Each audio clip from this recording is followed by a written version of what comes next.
All right, good morning. I'm Caesar Stair and welcome to our garden here on Hilltop Farm. And today is Thursday, February the 4th.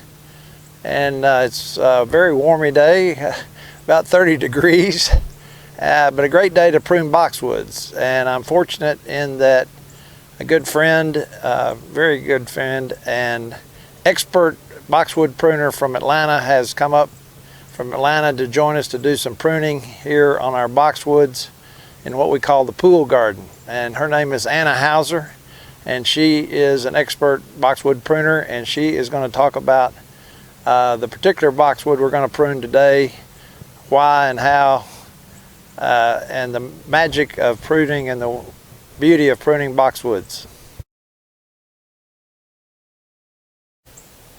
Hi, my name is Anna Hauser. I have a small pruning business in Atlanta and have come up and worked for Caesar for the last probably decade. And we are currently working on some boxwoods in the pool garden. One of the things that is probably most important when you're considering pruning a shrub is why you're pruning it. So you think that it needs to be smaller, you think that it needs to be less hairy. What's your motivation behind it? Because your approach to pruning is really going to vary depending on that more than it is specifically the species. So things like location, how large you want it to be, how dense it is, what the natural form of the plant should be.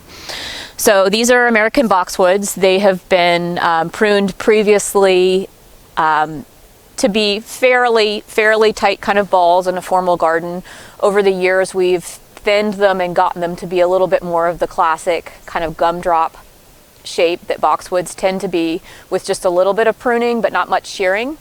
So we are pruning them with the goal of keeping them the same size that they are over a period of years. So we're happy with the shape overall, we're happy with the density, but pruning stimulates growth. So rather than this next season of growth flushing out here and adding another 6 to 8 inches of growth, by pruning them, by thinning them, and pruning them on the interior of the plant, we're stimulating some of the growth to occur within that plant, which gives us more options to control their size and their shape and form in future years.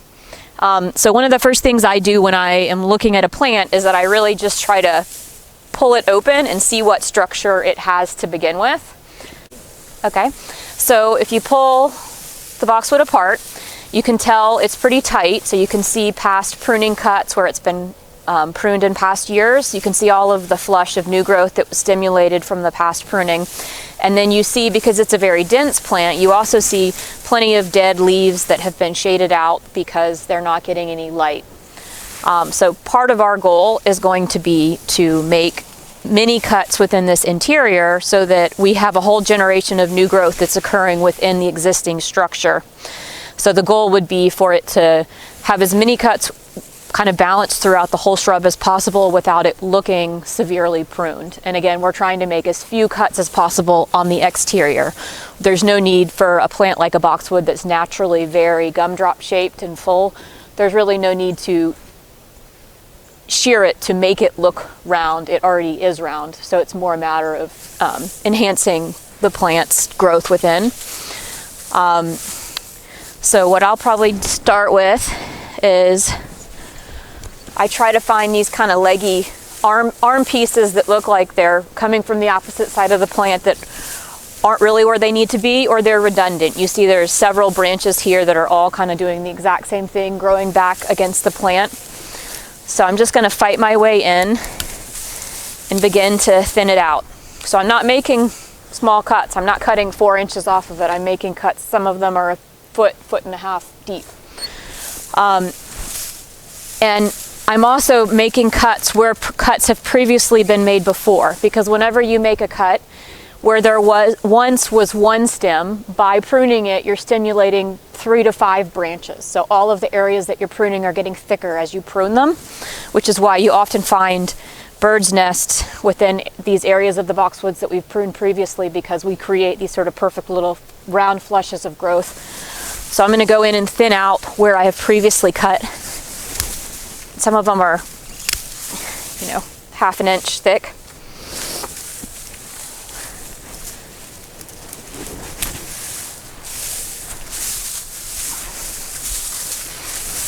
The sides of boxwoods frequently have branches that are laterals, and then they go very vertical and block other laterals, so I try to find those as well and kind of little by little thin them out.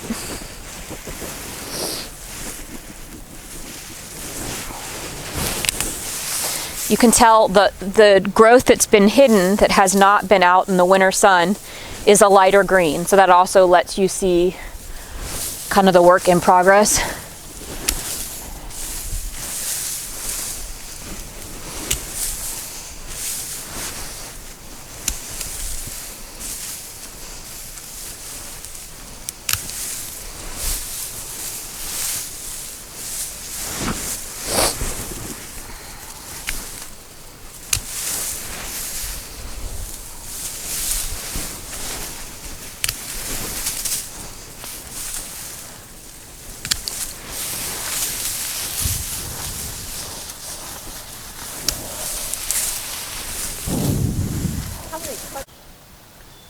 I think it could be like hundreds, okay, up to 1,000, I mean tons. So some of them that I'm making are, you know, 1/2 inch thick, but then I'm also going through and making tons that are this size. And then it's going to look a little hairy as I begin to thin it out. There's going to be pieces that look a little leggy, right? And that's not really my concern till the very end, but then I'll come in at the end and just make some light kind of thinning cuts just to make sure that it, you know, that it retains the general rounded form that's desired in this location. But you can also see, because it's so dense, there's plenty, all these leaves that are falling, these are all just dead leaves that have shaded themselves out. So that's another really good thing about thinning, is that we have boxwood blight, other disease issues, so by thinning them we're making sure that there's good air circulation, and also that none of the dead leaves that are in there when they get wet are, you know, staying moist and creating conditions for disease. And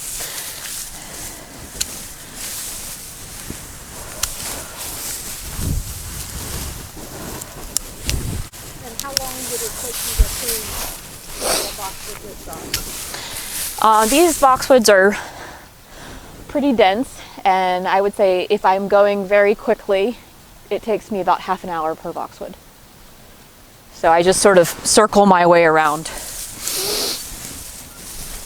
And that said, we don't do this every year with these boxwoods. We probably are on a cycle of more every 2 to 3 years of really solidly thinning them, and then Caesar might do a little bit of shaping of the exterior, but nothing of this degree. So we're kind of on a cyclical schedule that serves us well. Doesn't, you know, never any shearing.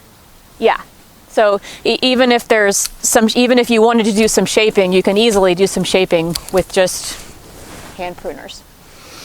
And there's some other boxwoods we could look at later that are sort of, we did this on 2 years ago, and we're not going to prune them this year because they look as we intend them to. So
hi, now we're working on the boxwoods, a parterre element within the demi-lume garden.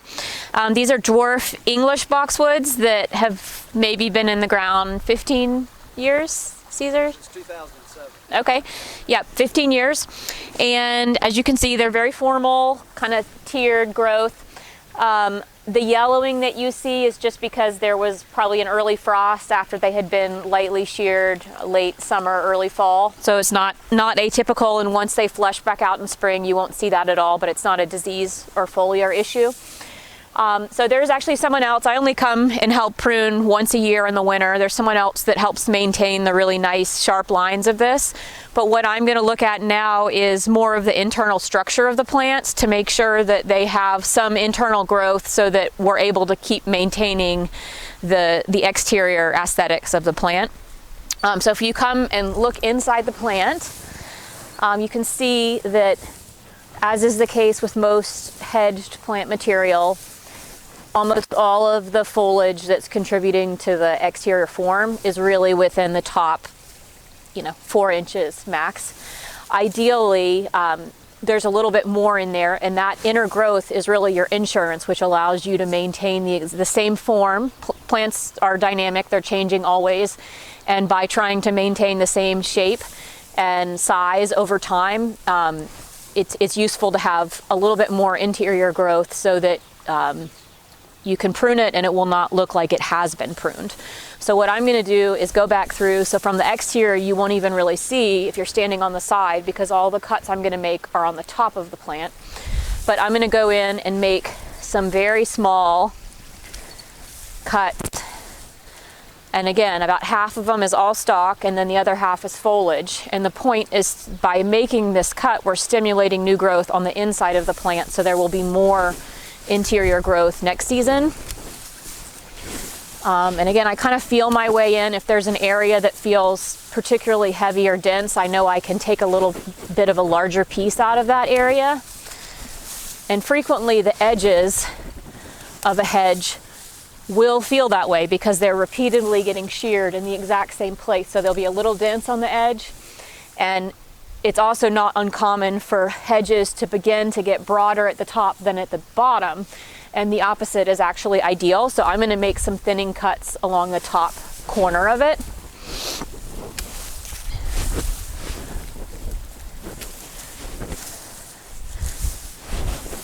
Some of the growth, also once you pull it apart, you'll see that some of it does not actually have any structure. It will not support its own weight. So some of that I'm going to thin out lightly as well.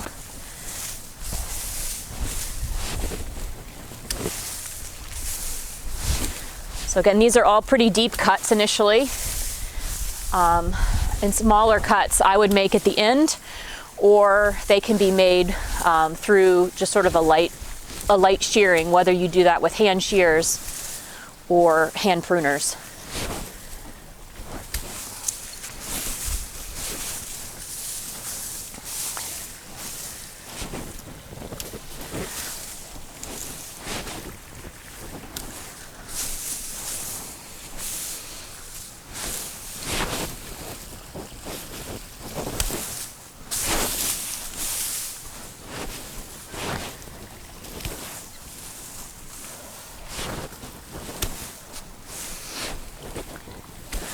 And this kind of pruning is much more about the long-term health of the plants and the structure of the plant than it is about the end result. So it's not going to instantly really look any different, but it's long-term maintenance that keeps the plants healthy so that they can be sheared.